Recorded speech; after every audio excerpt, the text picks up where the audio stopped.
Once upon a time in Hollywood, there was a curvaceous blonde even more popular than Marilyn Monroe, who pioneered and implemented publicity techniques still practiced by today's reality and social media stars. Jayne Mansfield rose from humble beginnings to become one of the most glamorous stars of her era, but her career was cut tragically short. Today, we're talking about the rise and fall of Jayne Mansfield. But before we get started, be sure to subscribe to the Weird History channel and leave a comment to let us know what other stories from the golden age of Hollywood you would like to hear about next. Okay, Jayne says, I want 'em if they want me.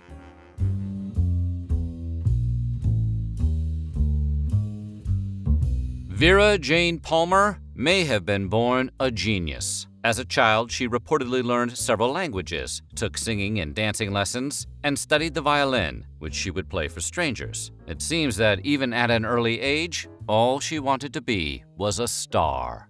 These ambitions only got stronger after she took drama classes in college. So after doing some local theater, she convinced her husband Paul, whom she married at age 16, to move to Los Angeles to pursue her Hollywood dreams.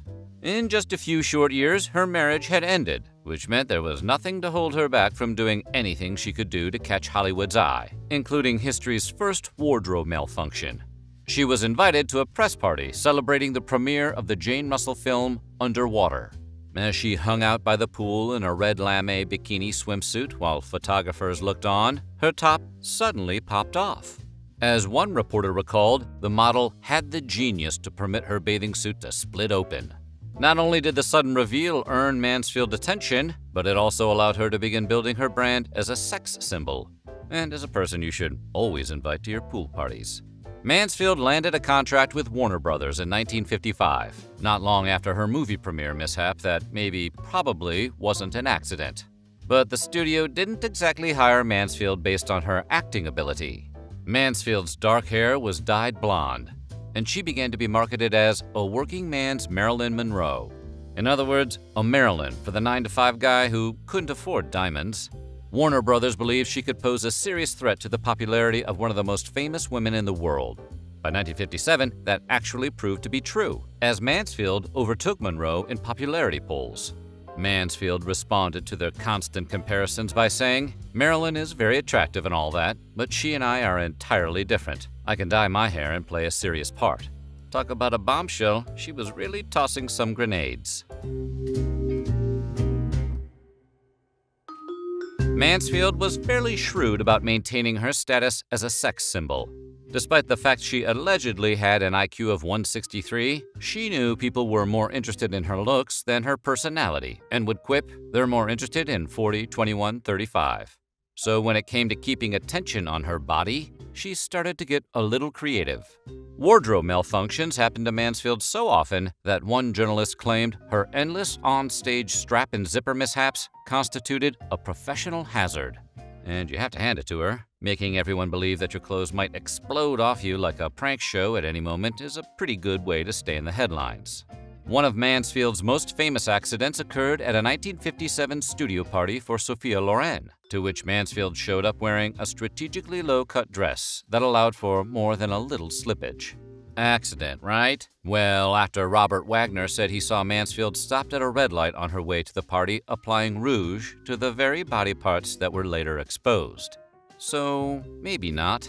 But that wasn't the part of the party that people would remember for years. That distinction would be claimed by a picture taken of Mansfield and Loren together, which famously shows Loren giving Mansfield some serious side-eye. As Loren later recalled, "In my face you can see the fear. I'm so frightened that everything in our dress is going to blow. Boom! And spill all over the table." Yeah, that would have been very frightening.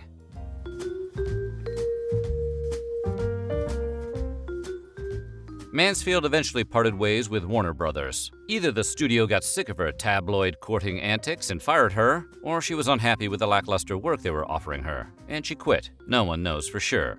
Whatever the reason for her departure, she returned to the stage and appeared on Broadway in the comedy Will Success Spoil Rock Hunter? The production ran for almost 450 shows, causing Mansfield's co-star Orson Bean to remember, "It became a hit because of Mansfield and all the publicity. She is the only performer who was on the cover of Life magazine twice in 1 year." The thing was, it wasn't only Life magazine that was giving Mansfield attention. During a 9-month period, she allegedly appeared in newspaper photographs 2,500 times. How do you not end up getting sick of your own face at that point? Mansfield was essentially a free agent after leaving Warner Brothers, and being on Broadway had given her a little more credibility. So 20th Century Fox decided to snatch her up. You might think it was because they admired her work. The studio gave her a huge push, earning her a Golden Globe Award for her role in the film version of Will Success Spoil Rock Hunter? But Fox was also the home of Marilyn Monroe.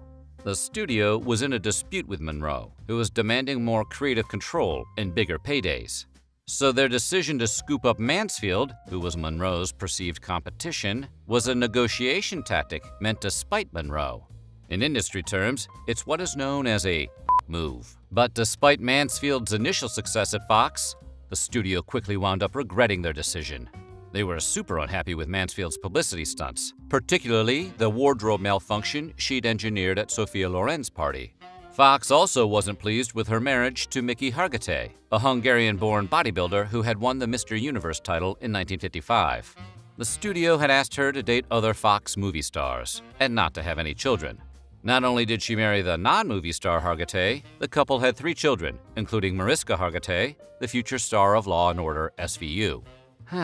Was Fox more upset that she broke their rules or that she gave birth to a future NBC star? When she and Hargitay married in 1958, they threw a lavish wedding and invited several newspaper reporters. She also publicly revealed the location of their ceremony, which resulted in around 8,000 curious spectators showing up. She also purchased a mansion on Sunset Boulevard and called it the Pink Palace and adopted the color as a sort of personal trademark. From cars to furs, Mansfield collected everything pink in order to make her instantly recognizable to the public, just to have a gimmick. And it drove the studio nuts. But Fox didn't end her contract. Instead, they punished her in other ways, like loaning her to foreign film productions, which were perceived as lesser than Hollywood films, and giving her smaller roles.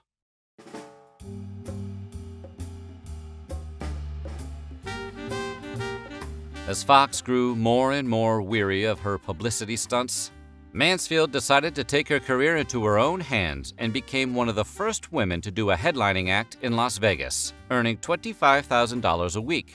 She also started making public appearances in exchange for home furnishings, food, money, and even pets.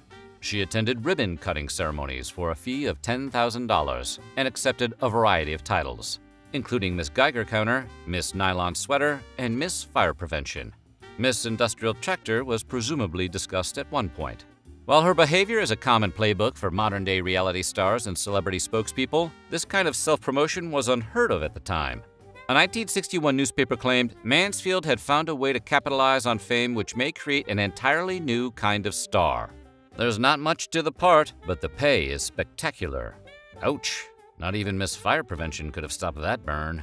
As Mansfield continued to have trouble landing substantial movie roles, Fox dropped her contract for good after Marilyn Monroe passed in 1962. Getting desperate, she decided that causing even more controversy was her only way back into the spotlight.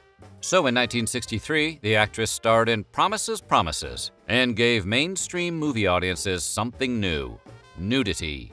Although she had appeared in a towel in Will Success Spoil Rock Hunter and experienced numerous public wardrobe malfunctions, became the first time an American actress appeared fully unclothed in a major sound-era motion picture.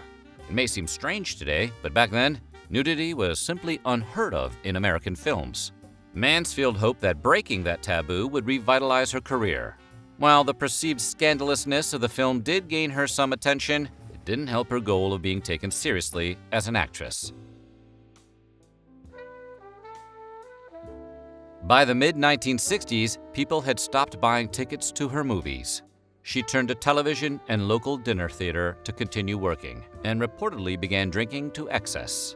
Although she was still financially successful, the over-sexualized pinup image that for years had gotten her everything she ever wanted was starting to backfire, big time.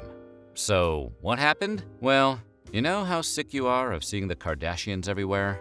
Her strategy to oversaturate newspapers and magazines with her image had resulted in audiences growing tired of Jayne Mansfield. According to a contemporary journalist, Mansfield can sell newspapers and magazines, attract millions of television viewers, and draw crowds everywhere she goes. But at the movies, she's a big bust. It could be that the public got so much of Jayne Mansfield for free that paying for the same privilege was too much. Not even her attempt to create a television pilot in 1965 worked out. The Jayne Mansfield Show would have been a meta sitcom about a woman who'd gained fame as a sex symbol, but was now struggling to be taken seriously as a Shakespearean actress. Hey, that actually sounds like a pretty good show. Mansfield's idea may have been decades ahead of its time, but unfortunately, no one was interested. Jayne Mansfield's career never recovered, and her personal life began to spiral as well. After her third divorce, Mansfield became involved with her divorce attorney, Sam Brody. Brody was allegedly abusive towards Mansfield and her eldest daughter, and she sank deeper into alcoholism. As the two traveled together with 3 of Mansfield's children and their driver on June 29, 1967, tragedy struck. She was leaving an appearance at a restaurant in Biloxi, Mississippi, when their driver steered the car into the back of a tractor-trailer. Jayne Mansfield, Sam Brody, and the driver all perished instantly. The children, asleep in the back seat at the time, were hurt but survived. Headlines would continue to follow Mansfield after her death. Rumors swirled that her passing was the result of a curse placed by Church of Satan founder Anton LaVey, who had a short relationship with Mansfield and was allegedly jealous of Brody.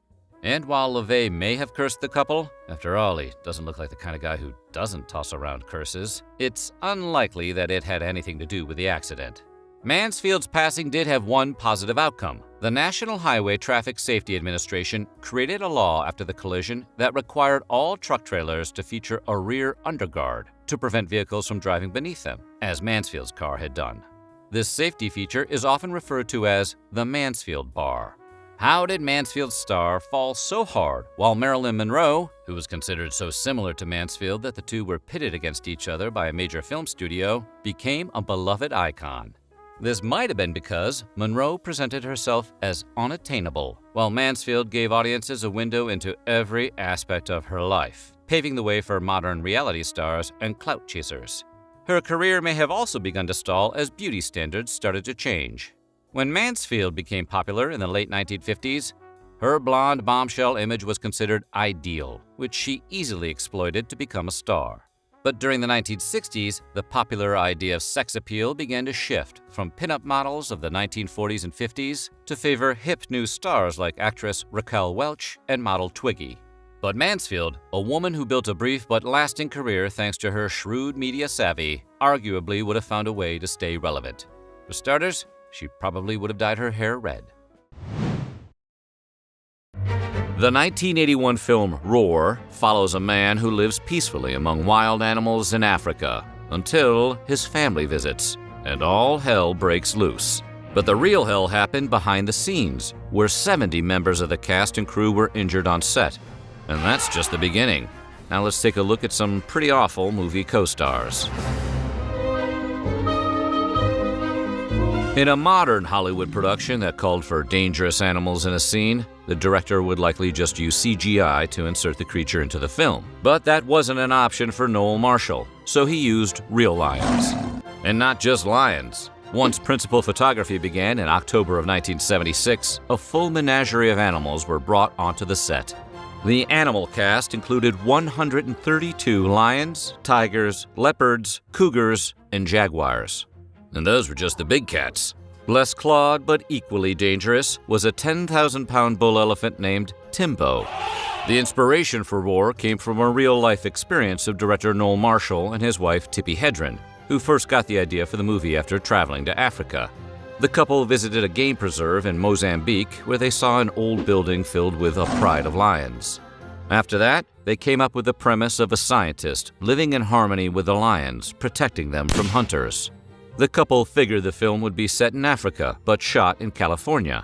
So, in 1971, they started to raise lion cubs at their residential home in Sherman Oaks, California, which is the same city where they filmed Fast Times at Ridgemont High. Very Africa-esque.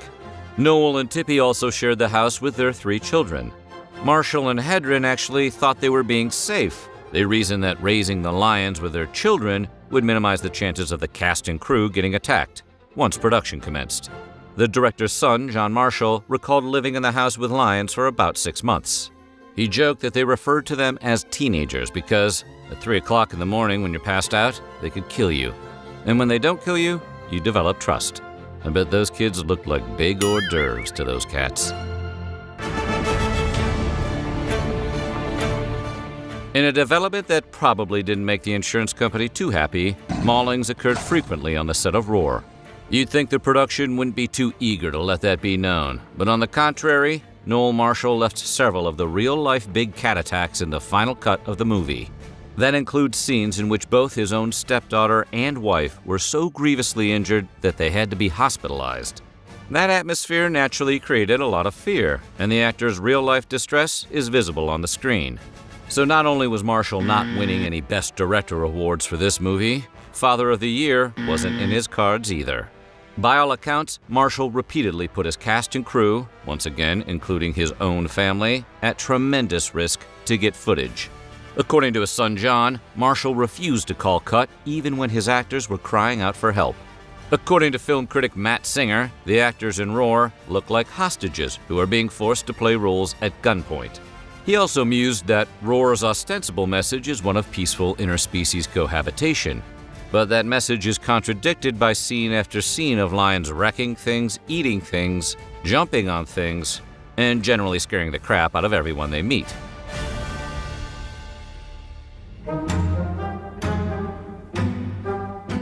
Tippi Hedren's teenage daughter, Melanie Griffith, who later made a name for herself in films like Working Girl, Something Wild, Pacific Heights, and The Bonfire of the Vanities, was cast in Roar, and the experience proved traumatic for her. In fact, she quit the project at one point, saying she didn't want to end up with half a face.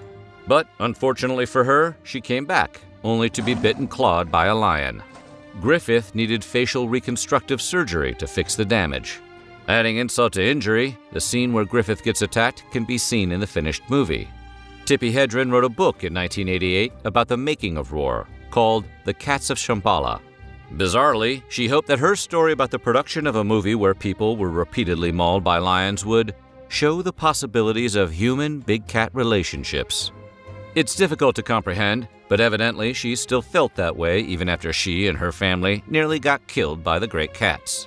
For the record, Hedren took her fair share of abuse during production. She developed gangrene after Timbo the elephant crushed her leg between his trunk and tusk. She was bitten on the back of the head by a lion. Plus, she suffered leg fractures and needed skin grafts after getting thrown by Timbo while she was riding him. Once again, much of these attacks made the final cut and can be seen in the movie.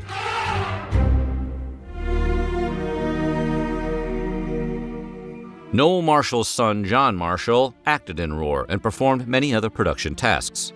Like the rest of the family, John did not escape the shoot unscathed. In another on-camera incident that happened very early in the production, a male lion bit Marshall's head and refused to let go. It took 6 men 25 minutes to remove him from the lion's grasp. In the end, he received 56 stitches. For most of us, an incident like that would say, maybe this job isn't for me, but it didn't deter John from returning to production. In fact, he went back to work only 2 days later. The show must go on. But does it?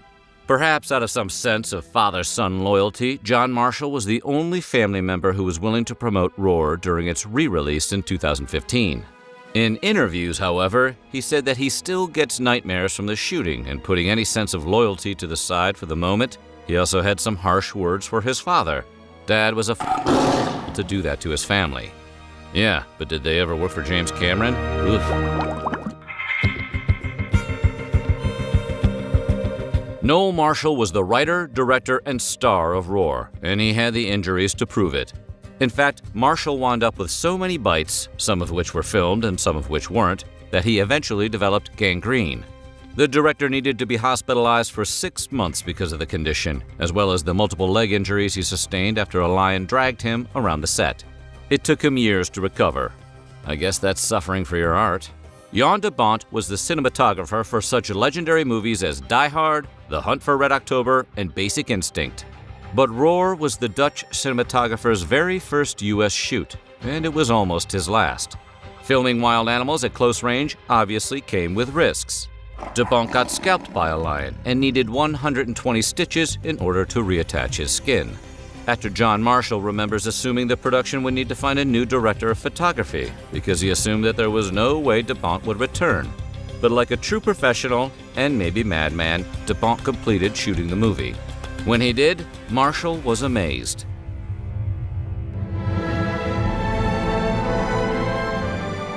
Roar was filmed in Soledad Canyon, which is about 50 miles north of Los Angeles, California. And while the Golden State is also known for its great weather, it's also known for wildfires. Yeah, out-of-control blazes are a thing in California, and before production wrapped, the set of Roar was nearly destroyed by 2 separate wildfires, as well as a flood. The deluge took out a number of lions, washed away the set, and wiped out some of the completed footage and film equipment. Several lions escaped during the flood, forcing local law enforcement to shoot 3 of them. These natural disasters set production back several years and cost millions of dollars.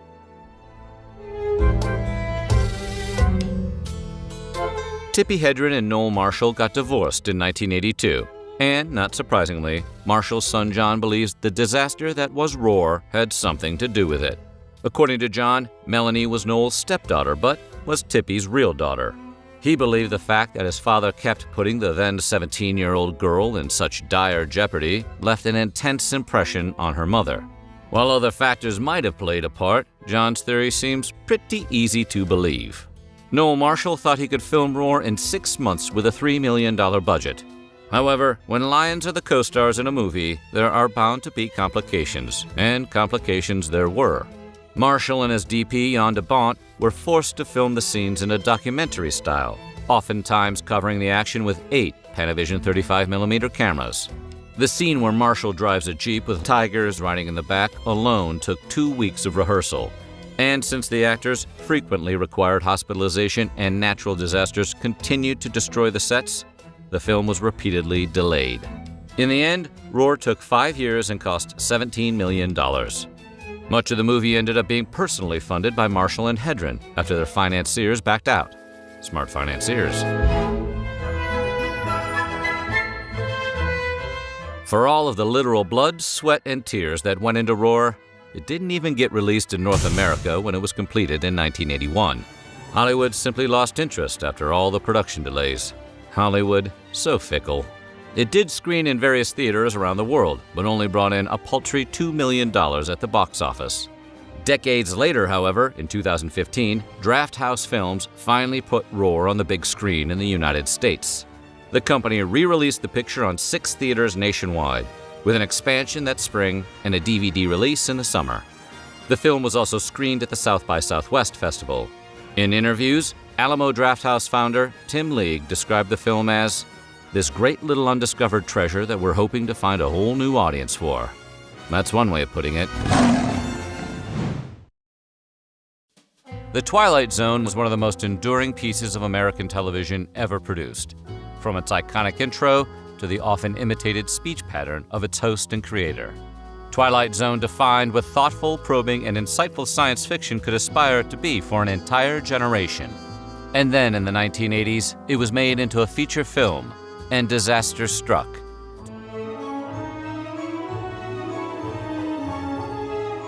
The Twilight Zone was a TV show that ran from 1959 to 1964. It was the creative brainchild of screenwriter Rod Serling. The show lasted a total of 5 seasons and featured the first appearances of many future superstars, such as Dennis Hopper, William Shatner, and Robert Redford. Twilight Zone earned the place in the hearts and minds of Americans from all walks of life. By the time the 1980s rolled around, the talk of bringing back the Twilight Zone was all over Hollywood. Ultimately, Steven Spielberg was hired to take on the reboot. While there were discussions of bringing it back to the small screen, ultimately, Spielberg decided to enlist some of his fellow Hollywood elite filmmakers and elevate Rod Serling's masterpiece to the big screen.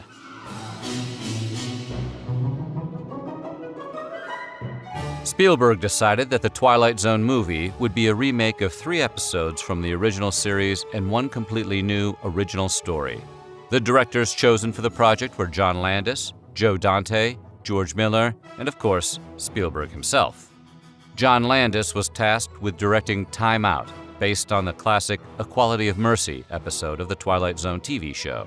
Veteran character actor Vic Morrow was cast as Bill Connor, a deeply bigoted man who, in a karmic twist of fate, is mysteriously sent back in time, skipping from time period to time period. He finds himself as a Jew during World War II contending with Nazi troops, and then as a black man dealing with a Klan, and then finally as a Vietnamese man during the Vietnam War. He finds himself protecting 2 small children from American troops.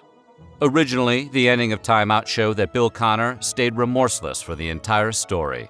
However, after the studio expressed concern, Landis added a scene where Connor saves the 2 children from oncoming fire, risking his own life, thus giving the character a bit more dimension. His character utters the words, "I swear to God, I'll protect you," which would prove to be ironic foreboding.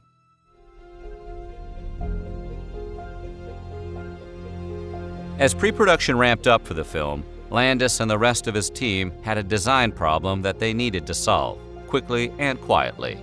They had to figure out how they were going to shoot incredibly complex and time-intensive sequences with children. The Screen Actors Guild had stringent requirements for the conditions surrounding children in movies, and they required a strict curfew.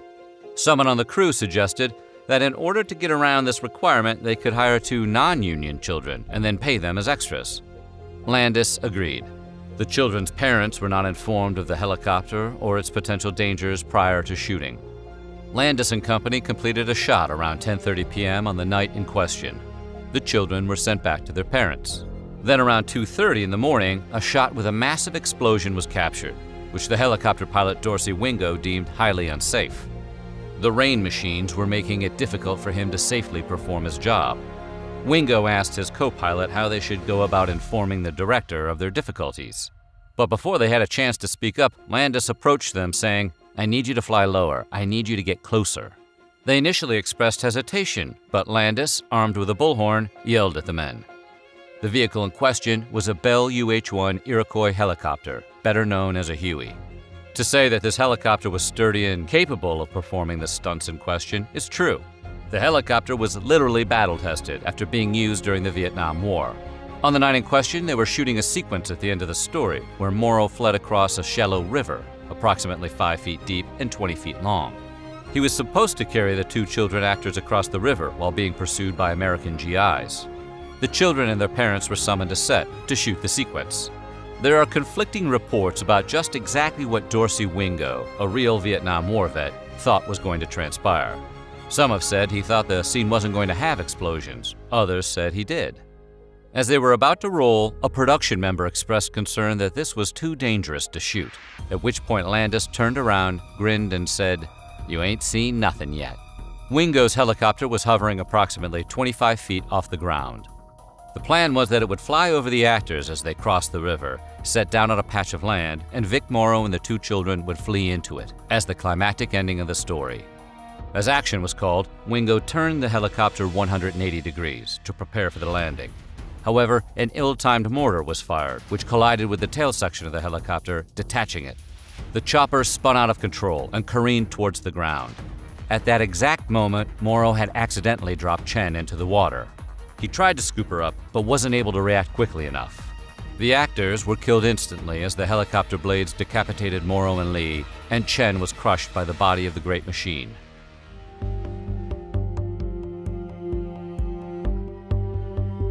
The set was closed down immediately after the accident, with the parents of the 2 children being rushed to a nearby hospital.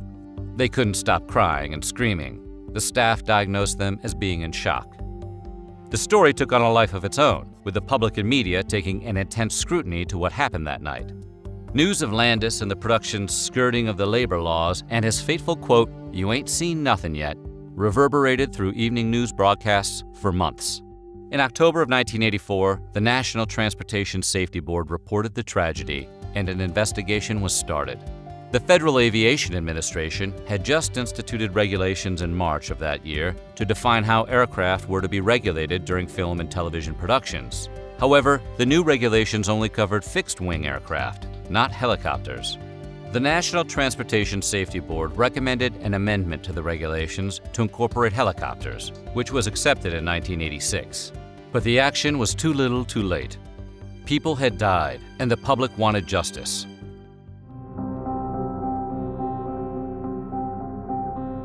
The tragedy and public outcry surrounding the accident on the set of The Twilight Zone, the movie, led to a civil and a criminal suit against the filmmakers that lasted for years. In 1986, a state trial took place. Landis and his confederates were brought up on 3 counts gross negligence and 3 counts under a death under unlawful circumstances constituting manslaughter. An initial trial was started. It was dismissed for a lack of evidence, but then in an appeals court, it proceeded to a full juried trial. The jurors of the trial were under intense observation, and at one point were even taken out to the location where the crash had happened and watched a reenactment of the events in question. Landis was stoic and quiet throughout the trial. When asked if he had viewed the footage prior to the trial, he responded, "Only twice before. It's very hard for me to watch."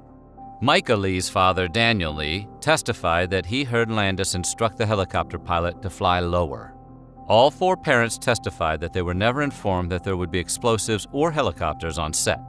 They all testified that they were repeatedly told that no one was in any danger during the shoot. Landis, Folsey, Wingo, production manager Allingham, and explosive specialist Paul Stewart delivered testimony. The higher-ups pled guilty to the illegal hiring practice of the minors, but insisted that they had done nothing wrong over the course of shooting. It was a bitter battle.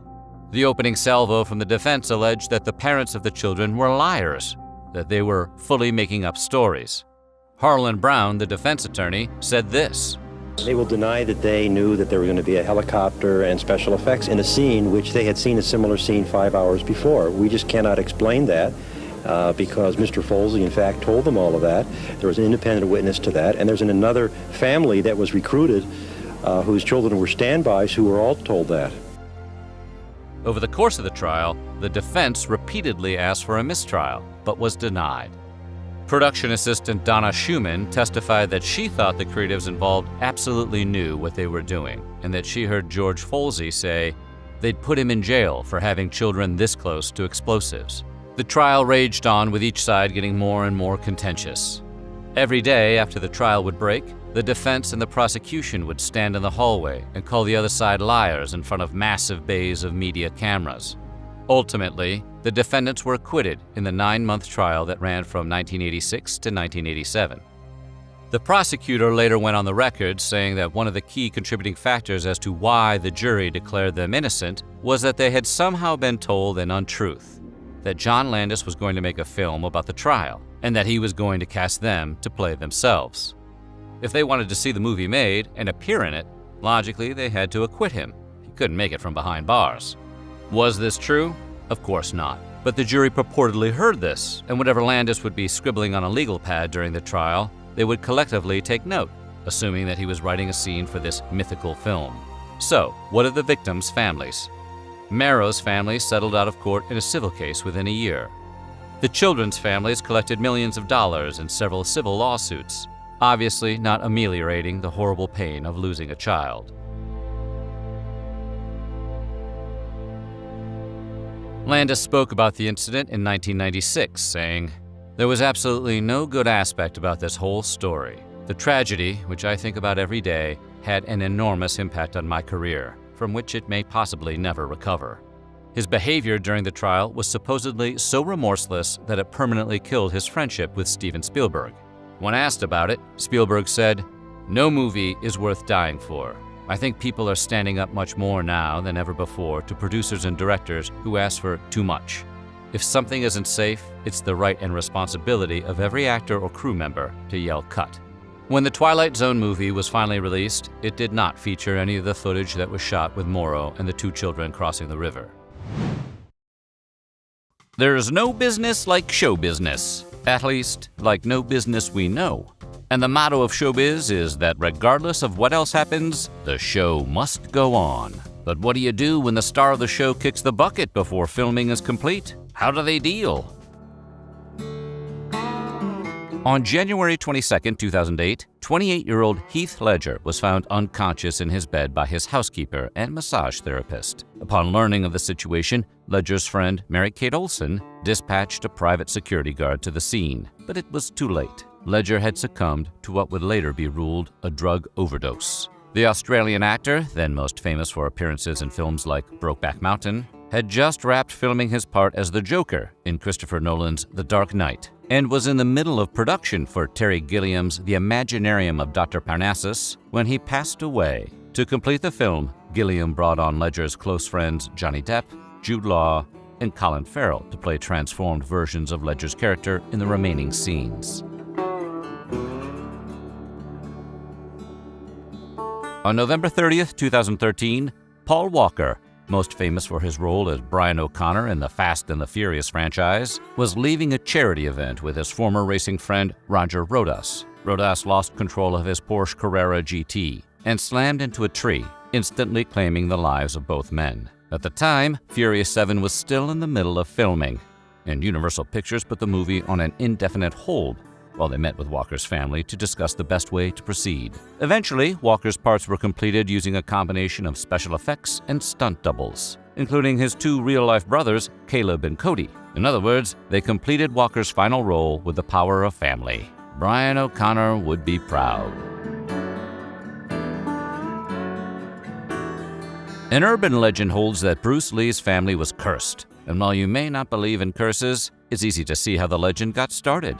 Lee's life was cut tragically short at the age of 32 under bizarre circumstances, and his son Brandon Lee was later killed during a stunt gone wrong on the set of the supernatural action movie The Crow. On March 31st, 1993, while filming a scene in which Lee's character was supposed to get shot, the prop handgun contained a fragment of a real bullet left in the chamber, after it was previously loaded to shoot a close-up.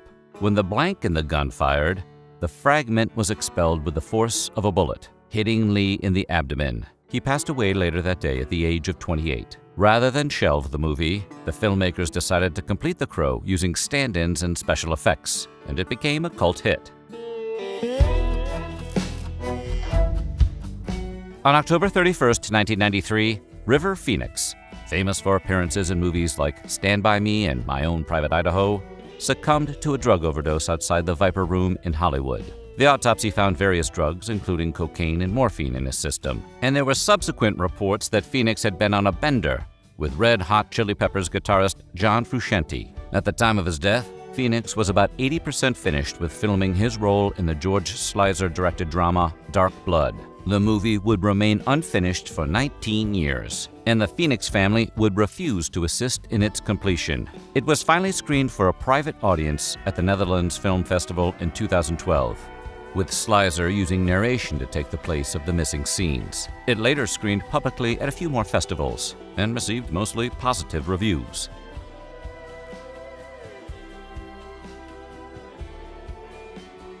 On February 2, 2014, Philip Seymour Hoffman was found deceased from a heroin overdose. After more than 25 years of sobriety, the Oscar-winning actor had tragically relapsed just 8 months before his death. At the time, Hoffman had a week left of filming for the second installment of The Hunger Games, Mockingjay, but he had completed enough of his role for the movie to be finished. The movie was dedicated to the late actor. On November 29, 1981, Natalie Wood drowned off the coast of California's Catalina Island. Wood was on a boat trip with her husband, Robert Wagner, actor Christopher Walken, and the boat's captain, Dennis Davern. While Wood's death was initially ruled accidental, the circumstances around the event remain mysterious. In 2018, police named Wagner as a person of interest, citing him as the last person to see her alive. At the time of her demise, Wood was in the middle of production on the 1983 sci-fi thriller Brainstorm, which co-starred Walken. The studio tried to scrap the production after Wood's passing, but director Douglas Trumbull was able to convince the insurance company to pay for its completion. Wood's sister Lana was used to complete her few remaining scenes, and the movie was released to mixed reviews. Iconic blonde bombshell Marilyn Monroe was in the middle of filming the comedy Something's Got to Give when her body was discovered in her Brentwood, California home on August 5, 1962. Monroe's cause of death was reported as an overdose of barbiturates. The movie, only partially completed, could not be finished without Monroe, so it was never released. However, that doesn't mean it's completely lost to time. Footage from it was used to create the 1990 documentary Marilyn, Something's Gotta Give. John Candy was one of the most beloved comedy stars of the 1980s. known for playing big-hearted characters in movies like Planes, Trains, and Automobiles. However, his final film, Wagons East, was about as far from iconic as you can get. Holding an impressive 0% on Rotten Tomatoes, Wagons East has long been counted among the worst westerns of all time. Sadly, after completing his last day of principal photography, Candy suffered a massive heart attack in his sleep on March 4, 1994. Wagons East was completed using body doubles, special effects, and rewrites. But the end result was a bittersweet tribute when the movie bombed at the box office. Corey Monteith was one of the breakout stars of Fox's musical comedy Glee. Sadly, on July 13, 2013, between the show's 4th and 5th seasons, the 31-year-old actor passed away in his Vancouver, Canada hotel room. Authorities determined he had suffered an accidental overdose, but ruled out any foul play. To honor Monteith's passing, Glee aired a special episode called The Quarterback, depicting the aftermath of the death of Monteith's character, Finn Hudson. The generally well-received episode concluded with a dedication to Monteith.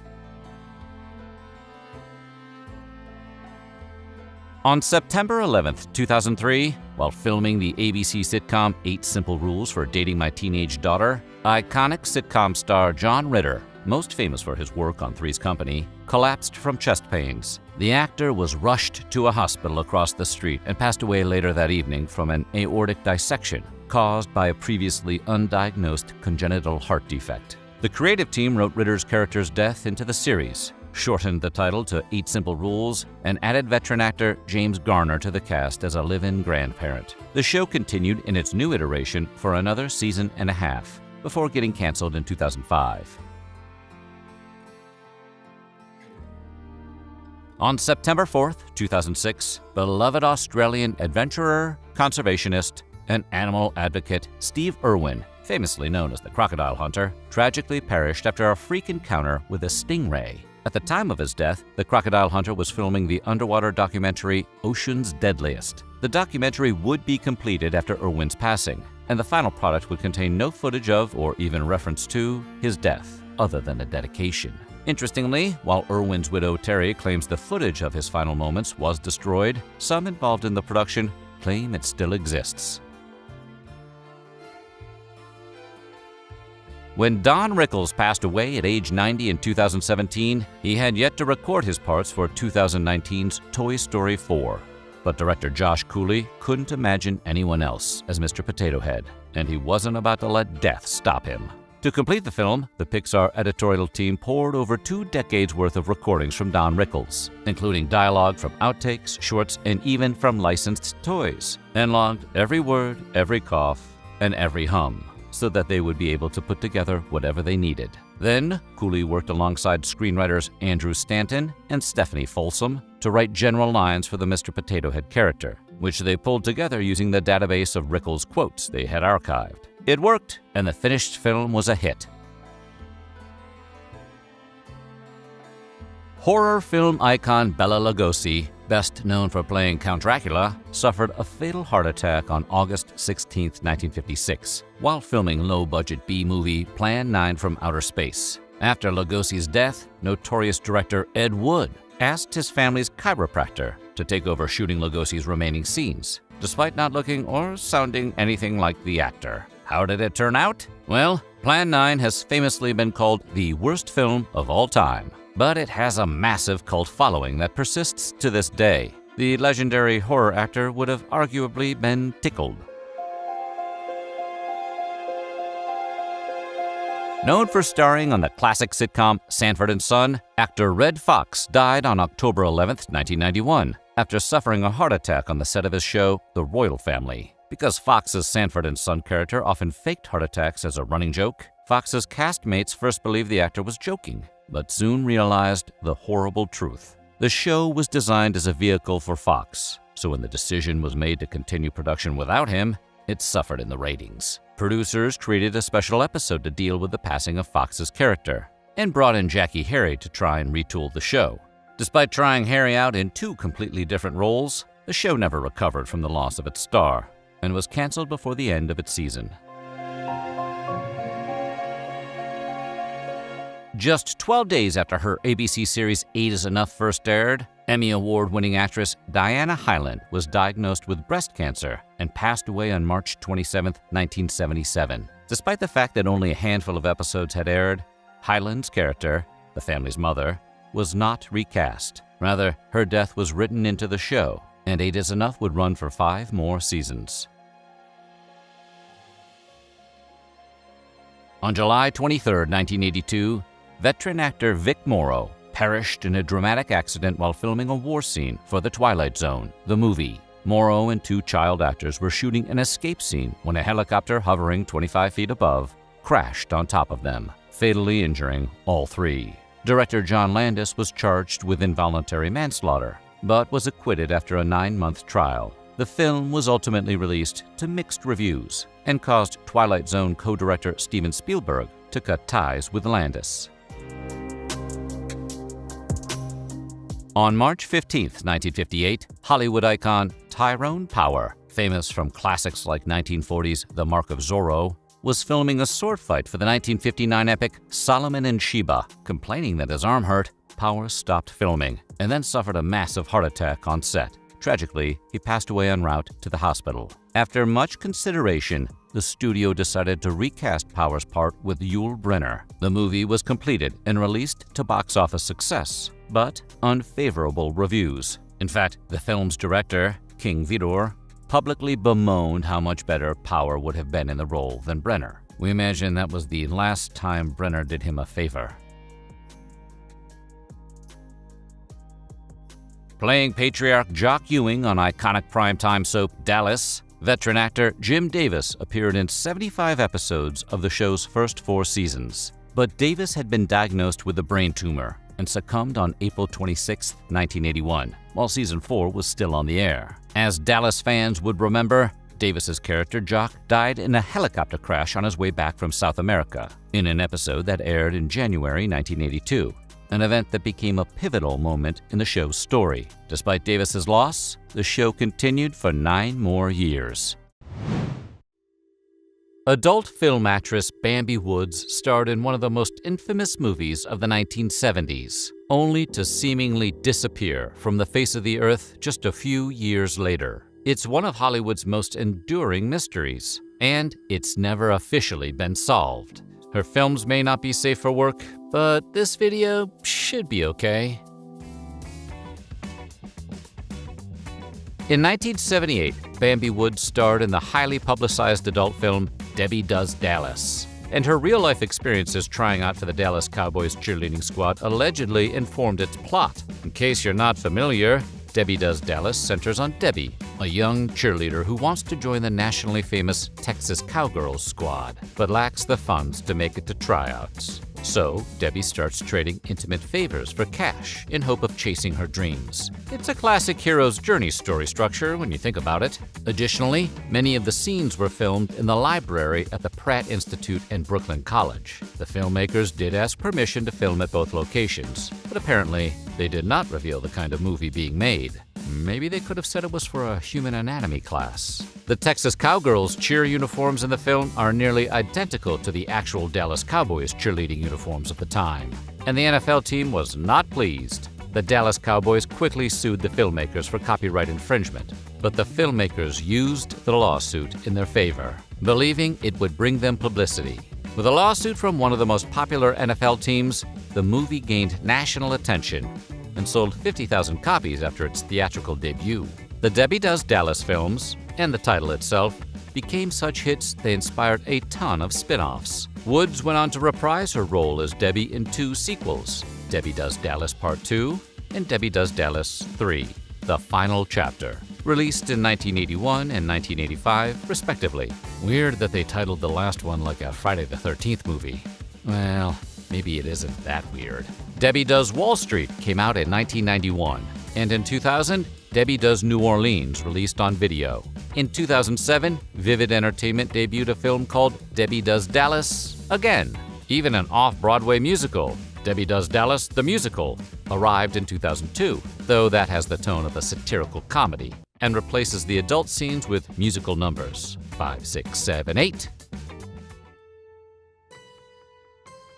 Woods was part of the golden age of porn. an era where adult films were given theatrical releases and a cultural footprint. No, really, X-rated movies used to have opening weekends, like Batman. But while profits were high, production regulations were non-existent, and the safety of the performers was rarely considered. In a 1979 interview after the release of Debbie Does Dallas, Woods revealed how she got started in the business. And although she was initially hesitant, she eventually revealed that she owed money to a friend who worked in the adult entertainment business. The friend talked her into making a film, so Woods could pay back the loan.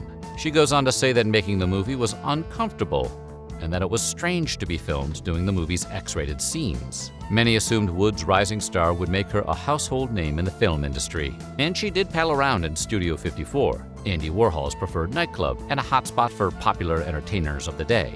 But that turned out to be the limit of her stardom. Woods seemingly vanished after the third installment of Debbie, and has not been seen or heard from since. Many theories about Woods' disappearance delve into the seedy golden age culture. Some believe the actor wasn't ready for all of the attention, while others claim an alleged overdose ended her life. Theories about Bambi Woods' disappearance were fueled by similar rumors about one of her co-stars. Michelle Carpenter, known by her stage name Arcadia Lake, appeared alongside Woods as Tammy in Debbie Does Dallas. Lake starred in over 40 films before retiring in 1984. For a brief period, she was married to Debbie Does Dallas co-star Eric Edwards. When asked how they met, we imagine they just said, "work," and quietly moved on. In 1991, Lake reportedly passed away due to an overdose. But rumors persisted that Lake may have found herself on the wrong side of the mafia, which, for reference, is the side where you wake up with a horse's head in your bed. This latter theory lacks corroboration from any news sources, but the adult industry has long been involved with organized crime. In fact, Debbie Does Dallas has some direct connections to the notorious La Cosa Nostra, which is probably why so many people are convinced they had something to do with Woods' disappearance. Michael Zaffarano, aka Mickey Z, that's a solid mobster name, was a producer on Debbie Does Dallas and a high-ranking boss for the Bonanno crime family. He secretly owned the Pussycat Theater in New York City, one of the many adult film-centric theaters in the 70s where Debbie was a main attraction upon release. The FBI began investigating Zaffarano and his business ventures in 1978.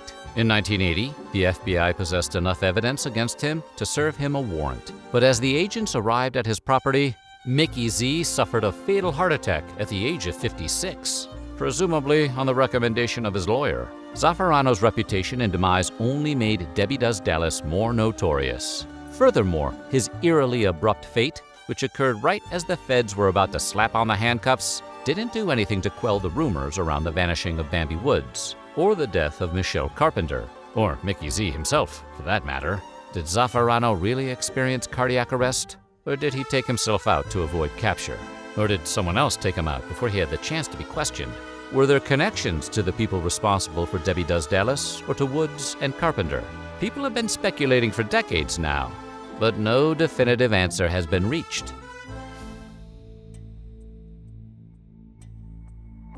In a 2005 article written in the Australian paper The Age, reporter Luke Benedictus alleges Woods succumbed to an overdose in 1986. While the article doesn't provide a source and the claim appears unsubstantiated, it would offer a simple, albeit tragic answer to why Woods suddenly disappeared.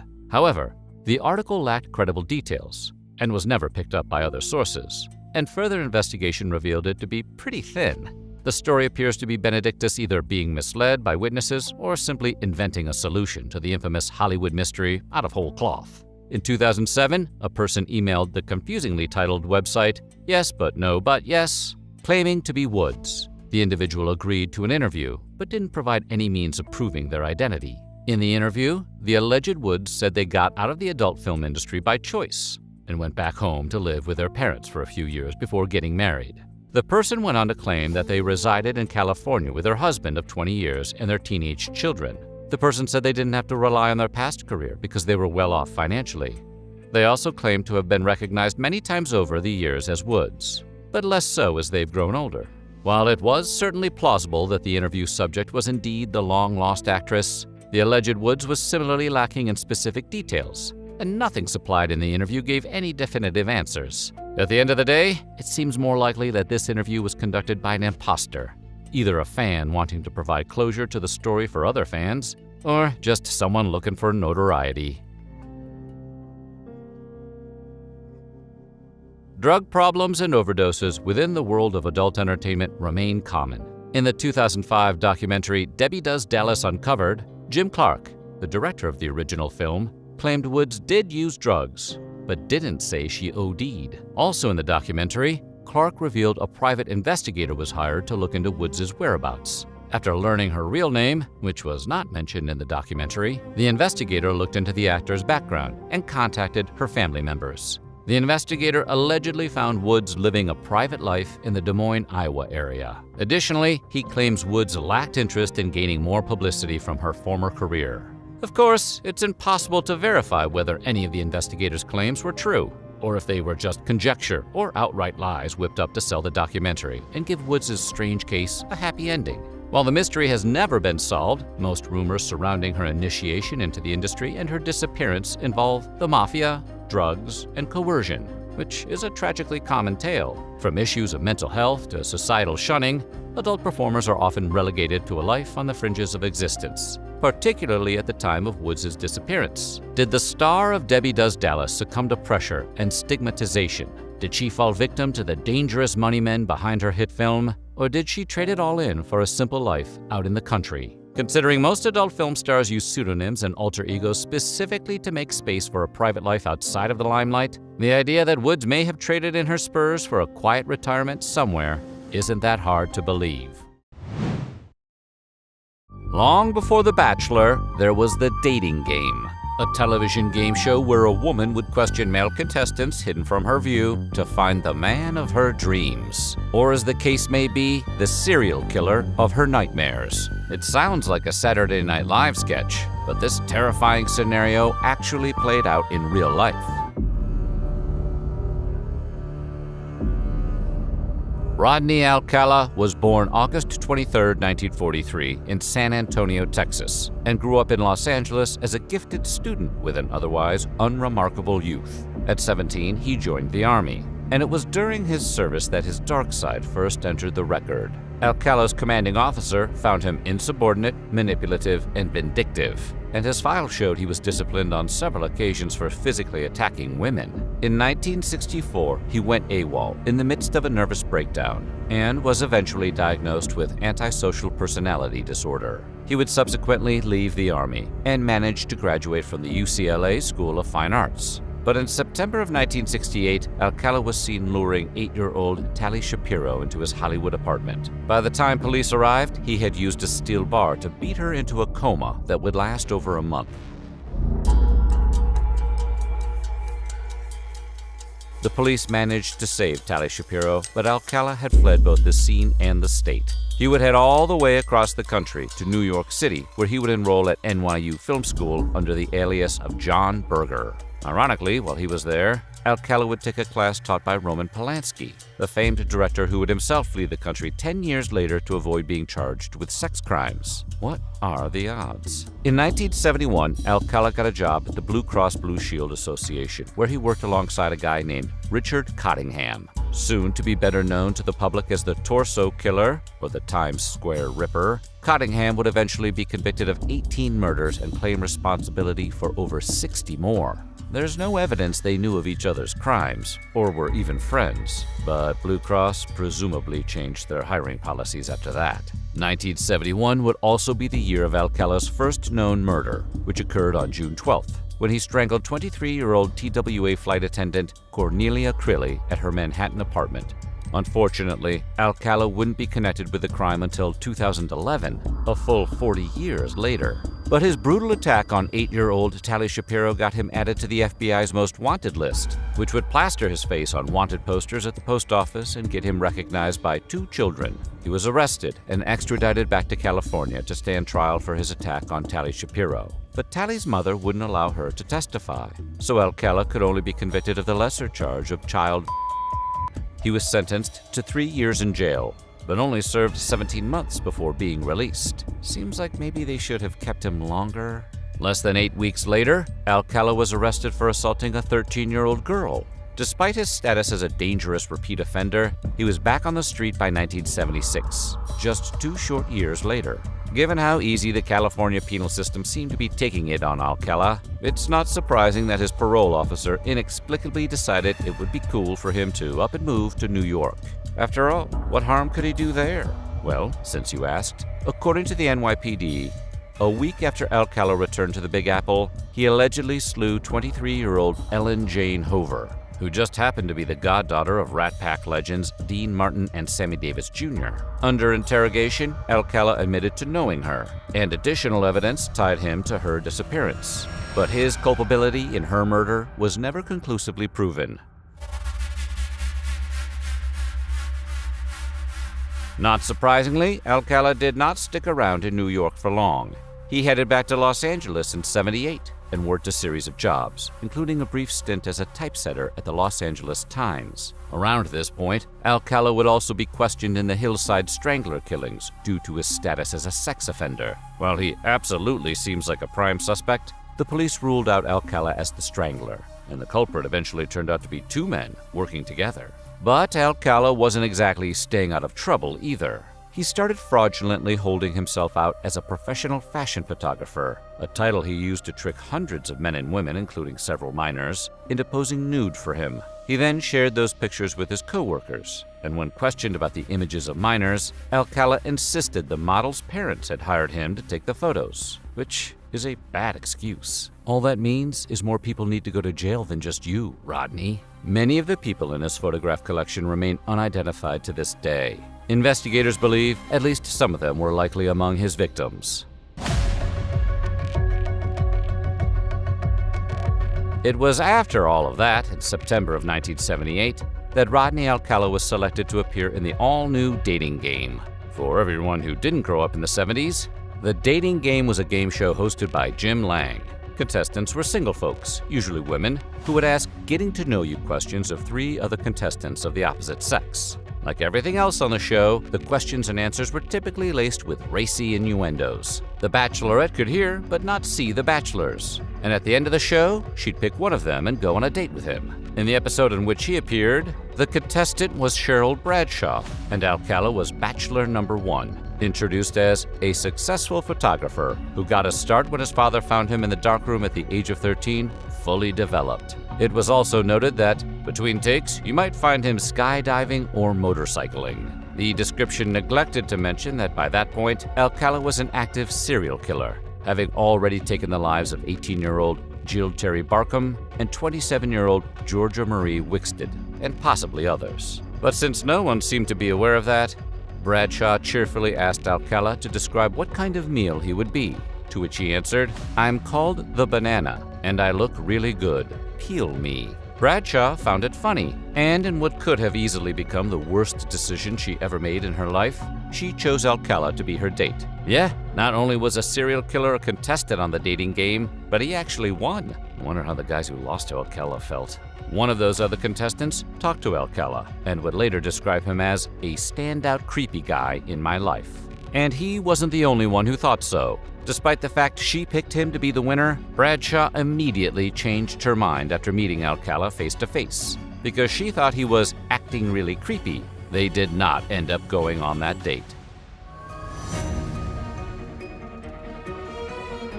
After snatching defeat from the jaws of victory on the Dating Game, Alcala went on a rampage that would become notorious, racking up victims at a drastically increased rate. In June of '78, he slew 31-year-old legal secretary Charlotte Lee Lamb, and in February of '79, he kidnapped 15-year-old hitchhiker Monique Hoyt. Hoyt managed to escape and report the crime to police, but Alcala's mother was allowed to bail him out of jail.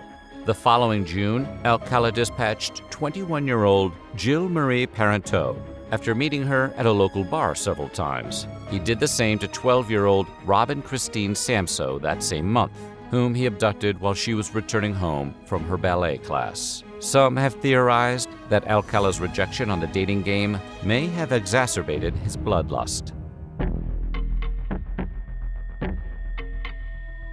Rodney Alcala was finally apprehended in June of 1979 and convicted the following year. but the verdict against Alcala would ultimately be overturned by the California Supreme Court, who believed jurors had been improperly informed of his former crimes. He was convicted after a retrial in May of 1986, but that conviction was overturned in federal court. Prosecutors were starting prep for round 3 when they made a chilling discovery. Alcala's DNA, which had been collected during his imprisonment, connected him to the murders of 4 other women: Barcombe, Wickstead, Lamb, and Parenteau. After some legal wrangling over whether the cases should be tried individually or together, Alcala finally went on trial for all 5 slayings in February of 2010. Despite the old saying that a man who represents himself has a fool for a client, Alcala decided to represent himself. It went exactly the way you think.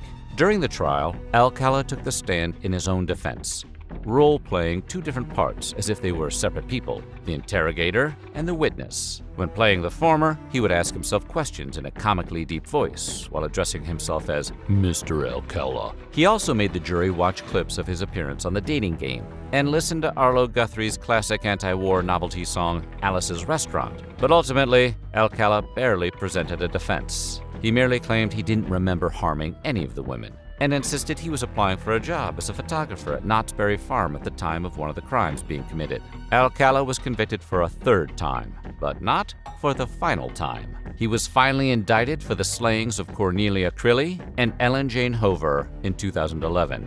After initially denying the charges, he pleaded guilty so he could return to California and continue appealing the death sentence he'd received for his previous conviction. The Dating Game's worst contestant ever finally passed away in 2021 in a California prison at the age of 77. The 1982 horror classic Poltergeist has been frightening audiences for over 40 years. The special effects bonanza brought ghosts to life, or should we say afterlife, in a way that moviegoers had never seen before. But ever since its release, the movie has been haunted by rumors of a curse that has allegedly wreaked havoc on the cast and crew like a vengeful spirit, with lethal results. Alright everybody, they're weird. After director Steven Spielberg made the sci-fi blockbuster Close Encounters of the Third Kind, Columbia Pictures wanted a sequel, which didn't really interest the young filmmaker. Instead, he proposed an alien invasion horror movie called Night Skies. This project never came to fruition, but ideas developed for Night Skies ended up influencing 2 other massively popular films from the 1980s, Spielberg's own E.T. and the Tobe Hooper ghost freakout Poltergeist. Now, E.T.'s legacy is mostly cute imagery and Reese's Pieces, but Poltergeist's legacy is marred by tragedy, death, and allegedly a curse. Rumors about a curse associated with the Poltergeist franchise are largely attributable to a number of tragedies that have impacted the film's cast members over the years. But all of these individual tragedies might have been written off as coincidence if they'd all befallen actors from a different movie franchise, say, one that wasn't about ghosts and curses. The Poltergeist films are thematically centered on curses, which makes the macabre connection all too easy to make. The first film in the series follows the Freeling family as they move to a planned community in Cuesta Verde, California, after the father, Steve, gets a lucrative new gig selling real estate. The family soon begin experiencing paranormal phenomena in their new home, while 5-year-old daughter Carol Ann makes personal contact with the spirit world. Ultimately, with the aid of various mediums, parapsychologists, and supernatural experts, the Freelings discover their new residence, along with much of the surrounding neighborhood, was constructed by greedy developers atop a former cemetery. Rather than exhuming the bodies and moving them to a new location, the homes were simply plopped right on top of the corpses in their graves. So, the house was not simply haunted, but plagued by a ghostly curse, which is really going to impact the resale value, no matter how good the schools are. The film's sequel picked up and ran with the curse theme. Poltergeist 2, The Other Side, finds the Freelings responding to their continued hauntings by seeking help from a Native American shaman, who shows them how to repel the curse via magical artifacts and charmed weapons. At one point during the production, actor Will Sampson, who portrayed the shaman character Taylor, claimed that he felt a malevolent presence on the set and performed his own small exorcism ceremony. Craig T. Nelson, who played Steve Freeling, claimed that following Sampson's exorcism, the unsettling presence on the set seemed to disappear. In the original 1982 film's production, 10-year-old actor Oliver Robbins, who portrayed the freeling middle child Robbie, was actually choked on set by a malfunctioning mechanical clown. What's worse, because the scene in question featured the animatronic clown attacking Robbie, the cast and crew on set assumed they were simply seeing Robbins' incredible acting skills on display. No one realized he was in any actual danger until the boy started turning blue. Fortunately, they were able to react in time, and Robbins survived the incident unscathed, physically. In a 2022 Vanity Fair piece looking back on the original movie, JoBeth Williams, who played Diane Freeling, recalled shooting a scene set in a muddy pit in the haunted home's backyard where the bodies beneath the foundation begin surfacing all around her and springing to life. While originally shooting the scene, Williams assumed that her skeletal co-stars were fabricated by the film's prop department. It was only many years later, while speaking to a former Poltergeist VFX team member, that she realized she'd been in a pool surrounded by real human skeletons. Believe it or not, using authentic human remains to aid in film production was not an unheard of practice. It's generally cheaper than building a prop skeleton, but nonetheless, the parallels between the movie's idea of badly treated corpses triggering a haunting and what subsequently happened with the Poltergeist cast can't be entirely ignored. Poltergeist 2 was also produced with the aid of real skeletons, because Hollywood loves a sequel. The concept of cursed movie franchise sounds like it could just be a bit of fun, or even a clever way to keep the franchise alive, no pun intended. But the sad truth is, the notion of a poltergeist curse has lingered on in the popular imagination because of a string of real-world tragedies. The most infamous case associated with the franchise concerns young Heather O'Rourke, who played Carol Ann. The young actress was just 5 years old when Spielberg spotted her in the MGM commissary, where she was hanging out with her mom while older sister Tammy shot the musical flop Pennies from Heaven.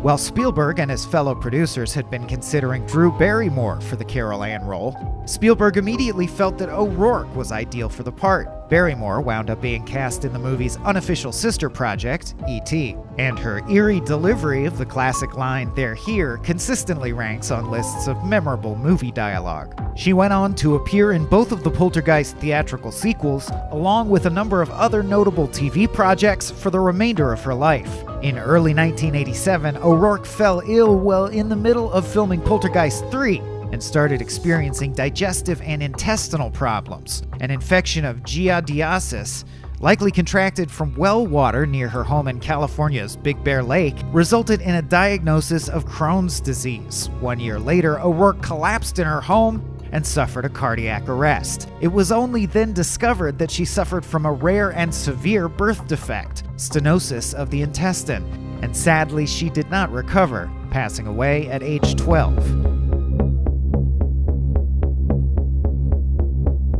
Dominique Dunne was in her early 20s when she won the role of the Freeling family's teenage daughter, Dana. Dunne made her acting debut in the TV movie Diary of a Teenage Hitchhiker and had scored a few other supporting roles in the interim, but Poltergeist was going to be her big break. After the film proved a smash hit at the box office, Dunne agreed to appear in the film's sequel and signed on for a role in the future blockbuster TV miniseries V.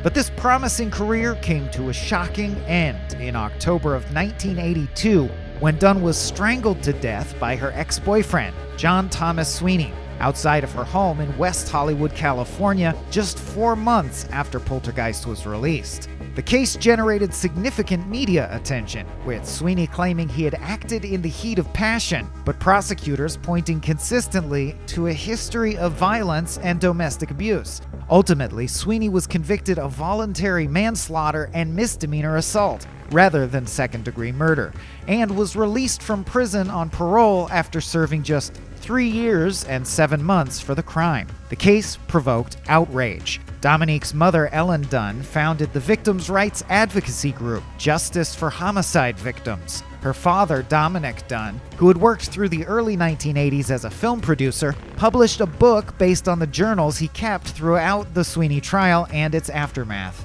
This led to an entirely new career for him, writing about the intersection of wealth and crime from the perspective of victims and their families. He went on to work for decades as an author and regular Vanity Fair contributor, and his work was massively influential on the current true crime craze.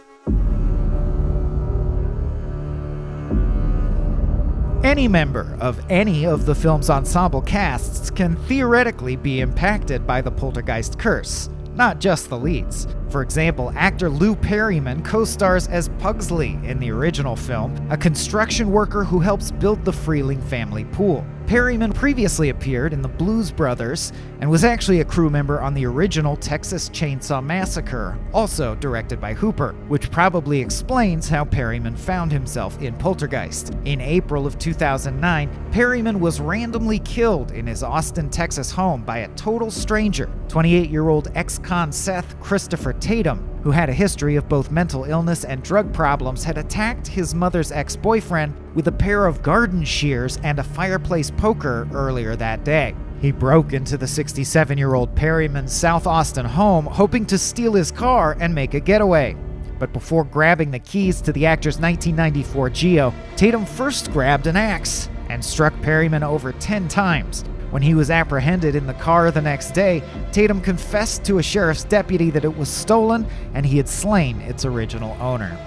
Actor Julian Beck, who portrays the villainous preacher Reverend Henry Kane in Poltergeist 2, passed away shortly after appearing in the film at age 60 after a 2-year battle with stomach cancer. The fact that Beck's illness developed before he ever appeared in the Poltergeist franchise hasn't done much to discourage the curse rumors. Other members of the Poltergeist ensemble have also reported strange incidents that didn't result in their untimely demise. Jo Beth Williams claims that after shooting scenes for Poltergeist, she would return home to find her own house inexplicably in disarray. In one incident, she claimed that all of the picture frames on the walls were tilted, and after she straightened them, they were all tilted once again the next day. Fortunately, no one was injured in this serial frame tilting attack. Actor Richard Lawson plays Ryan, a member of the paranormal investigation team looking into the Freelings' claims about the haunted house in the original Poltergeist. In March of 1992, Lawson was on board U.S. Air Flight 405, bound from New York to Cleveland, when it crashed shortly after liftoff from LaGuardia Airport. Fortunately, Lawson was among the survivors. He was booked in coach for the flight, but recognized by a ticket attendant while preparing to board and bumped up to first class. The move quite possibly saved his life. Of the 27 people who perished during the crash, one was in Lawson's originally assigned row of seats. Okay, that is spooky. We're just gonna go turn on some lights. In the early days of Hollywood, one of the hottest celebrity hangouts was, in fact, several hours away from Hollywood.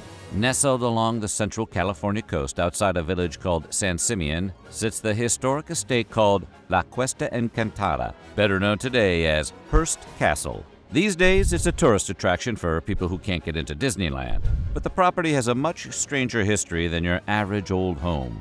All right, let's Xanadu this.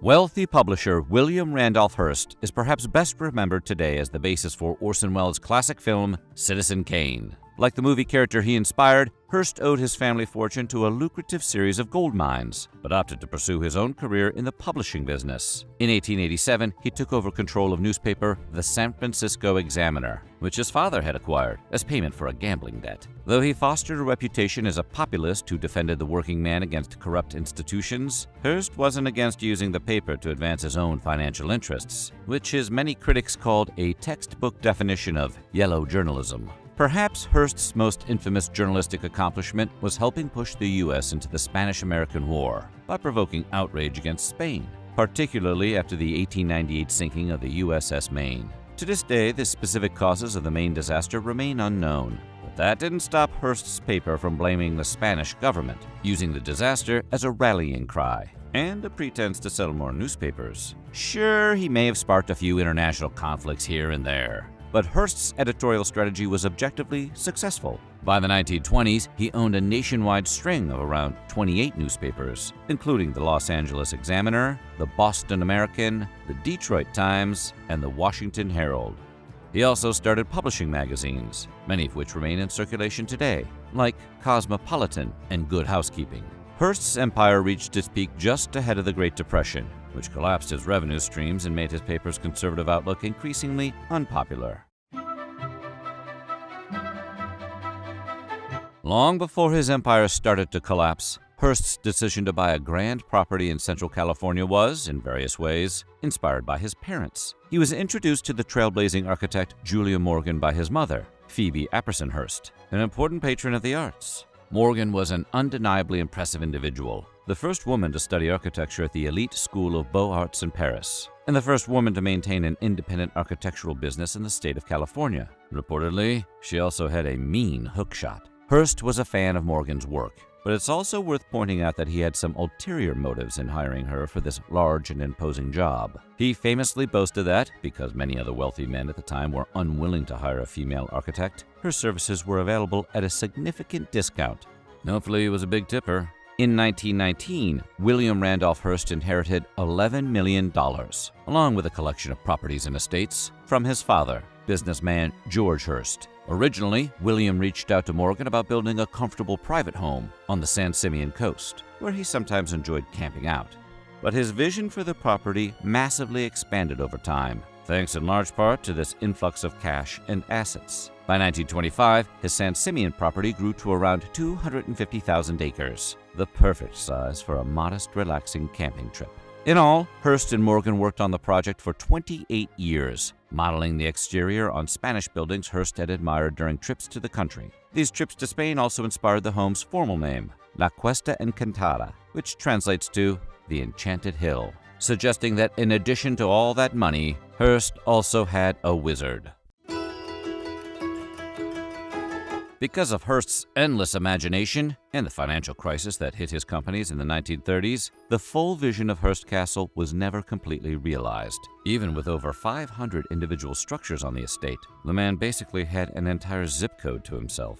Alone, the main house on the property, known as Casa Grande, contains over 100 rooms. Collectively, including guest houses and additional buildings, the full property boasts 42 bedrooms, 61 bathrooms, and 19 sitting rooms, along with indoor and outdoor swimming pools, a movie theater, bridges, an airfield, tennis courts, and what was once the world's largest privately owned zoo. Today, only a few animals remain in San Simeon, but during Hearst's lifetime, the estate was filled with all manner of exotic creatures, including kangaroos, camels, yaks, ostriches, jaguars, lions, elephants, tapirs, tigers, monkeys, and several species of bear. Oh my!